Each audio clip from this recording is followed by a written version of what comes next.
Shalom, selamat malam Bapak Ibu Saudara yang dikasihi Tuhan Yesus Kristus. Selamat kita berjumpa kembali dalam renungan pada malam hari ini. Doa dan harapan saya saudara semua ada dalam keadaan yang baik, sehat, penuh sukacita, dan kuat dalam iman serta berlimpah selalu dengan berkat Tuhan. Sebelum kita mendengarkan kebenaran firman Tuhan, mari kita berdoa. Bapa di sorga, Bapa dalam nama Tuhan Yesus Kristus, terima kasih kami mengucap syukur untuk segala berkat kemurahan-Mu.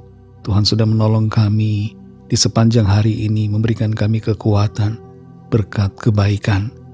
Kembali saat ini kami mau mendengar sabda firman-Mu, urapilah kami supaya kami mengerti dan mentaati akan setiap kehendak-Mu.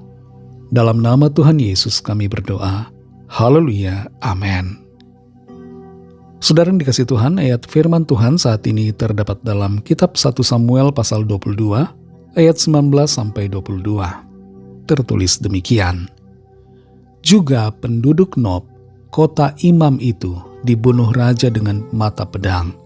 Laki-laki maupun perempuan, kanak-kanak maupun anak yang menyusu, pula lembu, keledai dan domba, dibunuhnya dengan mata pedang. Ayat 22. Berkatalah Daud kepada Abiatar, memang pada hari itu juga, ketika Doeg, orang Edom itu ada di sana, aku telah tahu bahwa pasti ia akan memberitahukannya kepada Saul. Akulah sebab utama daripada kematian seluruh keluargamu. Saudara yang dikasihi Tuhan, ada istilah mengatakan, kalau mau memusnahkan tikus, jangan membakar seluruh rumah. Seringkali saudara sikap kita salah dalam meresponi keadaan atau masalah. Kemarahan, kebencian yang kita pelihara membuat kita menjadi paranoid dan mengambil keputusan yang impulsif, yang emosional, yang menghancurkan dan merugikan banyak orang. Dan bahkan juga merugikan orang-orang di sekitar kita, keluarga kita, bahkan diri kita sendiri. Dalam 1 Samuel 22 ayat 19 dan 22 ini tertulis bagaimana seluruh penduduk Nob yang merupakan kota imam. Kota Nob adalah kota di mana para imam dan keturunannya tinggal. Semuanya itu dibunuh oleh Raja Saul. Bahkan kambing domba juga dibunuhnya. Keledai juga. Raja Saul melakukan hal ini karena marah terhadap seorang imam yang memberikan bantuan kepada Daud. Imam itu bernama Ahimelek bin Ahitub. Dan Imam Ahimelek sebenarnya tidak tahu apa-apa soal Daud dan tidak tahu soal konflik yang terjadi antara Saul dengan Daud. Dan amarah, murka dari Raja Saul ditimpakan kepada Imam Ahimelek beserta seluruh keluarganya, bahkan juga kepada seluruh penduduk Nob. Ada satu orang di sini yang disebut bernama Doeg, orang Edom. Doeg juga punya peranan yang signifikan dalam peristiwa ini. Dialah yang membunuh para imam. Dialah juga yang melaporkan bahwa Daud berjumpa dengan Ahimelek.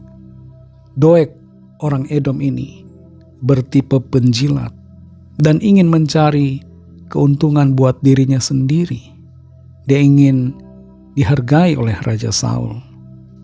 Terlepas dari kesalahan Daud yang berbohong kepada Imam Ahimelek, peristiwa ini tidak akan terjadi kalau saja Raja Saul tidak marah dan tidak membenci Daud.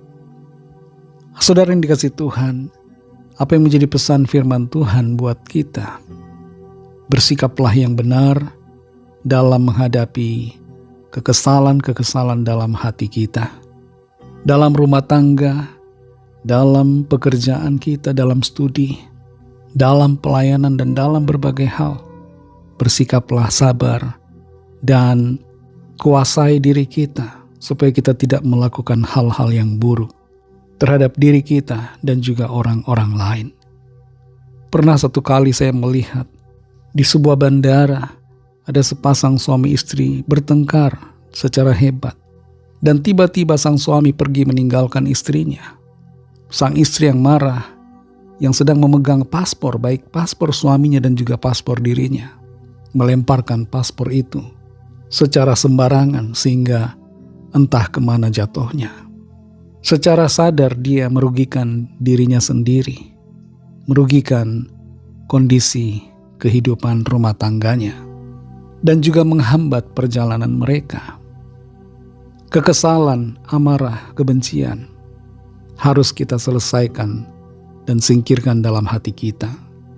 Jangan biarkan kemarahan, kekesalan membuat kita merugikan diri sendiri dan juga merugikan orang lain. Jangan ikuti teladan Saul yang paranoid dan memelihara amarah dan kebenciannya. Jangan juga ikuti Doeg yang oportunis dan menjilat serta mencari keuntungan buat dirinya. Dan juga jangan lakukan kesalahan seperti Daud yang berbohong dan akhirnya justru menghancurkan keluarga Imam Ahimelek. Mintalah hikmat Tuhan supaya kita senantiasa hidup seturut dengan kehendak Tuhan dan melangkah di dalam kebenarannya.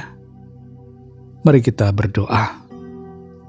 Terima kasih Tuhan Yesus, kami bersyukur untuk firman-Mu yang sudah kami dengar, yang mengajarkan kepada kami supaya kami meresponi segala situasi dan masalah dengan penguasaan diri, tidak membiarkan kemarahan, kekesalan hati, kebencian menguasai diri kami dan membuat kami melakukan tindakan dan keputusan yang salah, yang merugikan dan menghancurkan orang-orang lain, bahkan merugikan diri kami sendiri. Tolong kami Tuhan supaya kami bersikap yang benar, menjaga perkataan kami dan sikap kami, supaya kami senantiasa tulus dan berlaku benar di hadapan Tuhan. Berkatilah kami Tuhan di sepanjang malam ini dalam istirahat kami. Berikan kami tidur nyenyak dan bangunkan besok pagi dengan kekuatan yang baru. Kami berdoa bagi yang sakit dan yang sedang dalam persoalan, yang sedang putus asa, kecewa, yang terdampak bencana alam, yang dalam kesulitan, kesukaran. Lawatlah setiap kami Tuhan dan nyatakan kuasa pertolongan-Mu, mujizat-Mu bagi kami. Ampunilah kami akan dosa kesalahan kami, seperti kami juga mengampuni orang yang bersalah kepada kami, dan pimpinlah kami menjadi sempurna seturut dengan kehendak-Mu. Dalam nama Tuhan Yesus Kristus, Tuhan dan Juru Selamat kami sudah berdoa dan mengucap syukur. Haleluya. Terimalah berkat Tuhan. Tuhan memberkati engkau dan melindungi engkau. Tuhan menyinari engkau dengan wajah-Nya dan memberikan kasih karunia. Tuhan menghadapkan wajah-Nya kepadamu dan memberikan damai sejahtera.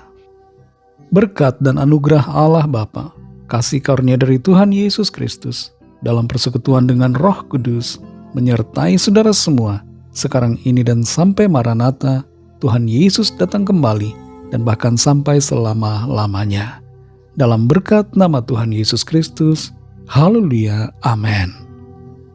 Puji Tuhan, saudara yang dikasihi Tuhan, saya percaya firman Tuhan menjadi berkat dan kekuatan buat saudara semua, dan Roh Kudus akan menolong saudara untuk lebih lagi memahami kebenaran firman Tuhan dan hidup selalu dalam kemenangan. Tuhan Yesus memberkati saudara semua. Sampai jumpa dalam renungan yang berikutnya. Haleluya.